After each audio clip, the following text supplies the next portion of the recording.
me157. This is our presentation on the Desktop CNC. My name is Daniel Cederberg. Our teammates are Raphael Daywood, Albert Sue, Jonathan Chu, and Sean Andre. Background. So we decided to do a desktop CNC machine for many reasons. The biggest reasons was a couple of years ago, we had the pandemic and a lot of people were locked inside of their homes. And during that time, 3D printing actually increased. And because there was a demand for 3D printing, there's also a demand for in-home machining as well.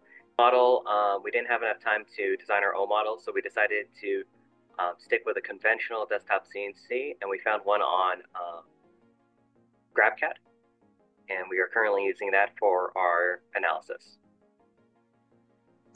Good evening, everyone. My name is Raphael Daoud, and in this slide, we're going to be going over the kinematic concentrations for the Z-axis lead screw component of the CNC machine. But before we go ahead and tell you what we did, let me tell you the purpose of this process.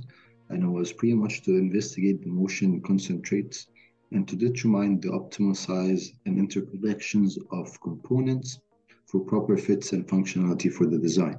So in other words, we did a movement study to figure out how big the parts should be and how they should connect. Now, while we were doing the kinematic analysis, we had some of the challenges. One of them was the complexity of the lead screw design, which was non-linear, and that made it very difficult to model its motion accurately. And when we discussed this with the professor, we were advised to do structure analysis for the component, and we did that, and we're going to see that later on in the presentation. So, hi everybody, my name is Sean Andre, and I will be covering the stress analysis portion of our project. So, our stress analysis was done using ANSYS, and the parts that we chose to do the analysis on were the spindle clamps on the left and the stepper motor couplings on the right. And these were primarily made, or these choices were primarily made due to the forces that they would be experiencing. Next, so in order to do the analysis, we had to assign materials to each of the components. So the materials we chose for the spindle clamps and the stepper motors were both an aluminum alloy, and all hardware within the assemblies were assigned to be carbon steel. And of course, these are both commonly used in real-world products, which is why we made the decision.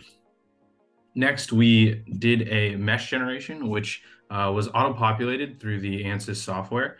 The number of nodes and elements in each component can be seen on the slide and is listed as follows. Next, we had to define the loading and boundary conditions. So to start off, the boundary conditions for the clamps and the bolts were assumed to be a bonded connection within the clamps. This was to simulate a threaded screw, and they were also essentially the points in which we fixed our component. So after we fixed the bolts into a kind of an imaginary wall, we then applied the load to the entire inner diameter of the clamp, which you can see in the picture, which is right here. And this basically represents this load is represented as a moment, which is due to the spindle motor spinning, creating, or from the torque of the spindle, essentially. Next, the stepper motor couplings have the same process as the spindle clamp with the bonding of these screws here to simulate threaded screws.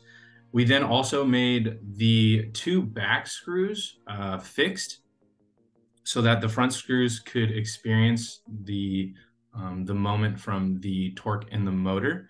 So the torque in the motor, or both motors actually, were the highest output that they could put out was 0.59 Newton meters, which is what we set the load to in ANSYS. Next, we have the results of the ANSYS simulation, and these are the results of the spindle clamp. So the spindle clamp saw a maximum von Mises stress of 36,710, and then it had a maximum principal stress of 38,094. We saw a minimum or a minimum maximum principal stress of about 10,966, and our factor of safety ended up being a large 15. So next we have the detailed results of the stepper motor coupler. So a lot of the results for the stepper motor were kind of where the action was found to be mostly in the bolts of the stepper motor. So the stepper motor bolts experienced a von Mises stress of maximum of 2.36 times e to the eighth, a maximum principal stress of 2.18 e to the eighth, and then a minimum maximum principal stress of 1.45 e to the seventh. And then our factor of safety was found to be lowest here, and that was 1.24. So the ANSYS FEA results showed us a couple of things. Overall, the FEA proved that all the materials that we chose would be effective in the conceptual design by having all the max stresses that the parts were experiencing being under the tensile yield strengths of all the materials. We saw the lowest factor of safety to be 1.24 in the bolts of the stepper motor coupler, this was pretty much due to the small surface area that the load was acting on, and possible improvements. So technically, the factor of safety is more than satisfactory for that particular part or the bolts, but something that we could do to improve it was we could easily change the coupler to have bigger bolts. We could change the material to be something with a higher ultimate higher tensile yield strength, and we could get bolts with the same material, possibly with a different manufacturing process, such as cold working, which would harden the material as well. So my name is Albert Su, and I'm going to talk about the structural analysis. And the first picture you see on the left, top left corner, was just the information given. So we're given that the length of this rail that holds the spindle, the stepper motor, was about 600 grams. I'm assuming that plus that additional weight is around 600 grams. Also, the stepper motor, there's two stepper motors. One's on top of the spindle holder. The other one's on the location at B. They're both 400 grams. And the rail system plus the holder is made of aluminum alloy. The second picture on the bottom was me determining, like, we had to do a structural analysis and we had to make some assumptions. One of the assumptions we made is the beams are homogeneous. It has no air resistance. It's remaining at rest. So if that's the case, we could use F equals MA. And when I draw the FBD diagram, there's a motor on at location B that has a moment. It has downward force, upward force, including the support action is.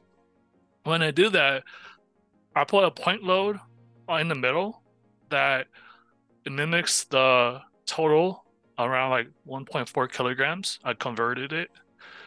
And when I solve it, and when I took the moment of it, the load at A, location A, was about 6.86 newtons. And the support action at B was 10.78 newtons. That makes sense that the right side was more heavy than the left side because there's extra weight because of the motor. Next slide. Okay, so I'm Jonathan Chu, and I'm going to talk about the stress analysis of the guide shaft and the lead screws. So on the left side, in the first two pictures, I have the guide shafts highlighted in blue. These are carrying the weight of the main part of the spindle and the motor.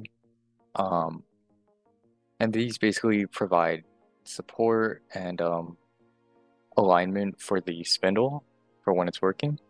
And the lead screw in the bottom picture is highlighted in blue. This is used for moving the spindle horizontally, and it's connected to the motor on the right. So these are the motor specifications. We're using a NEMA motor. It has a 1.8 degree step angle and a holding torque of 1.5 Newton meters, which should be good for this purpose of just moving the spindle horizontally. And it has a rated current and voltage of 3 amps and 2.4 volts, and it's a relatively small size, which is good for a desktop CNC, and it's pretty light. It weighs 0.6 kilograms.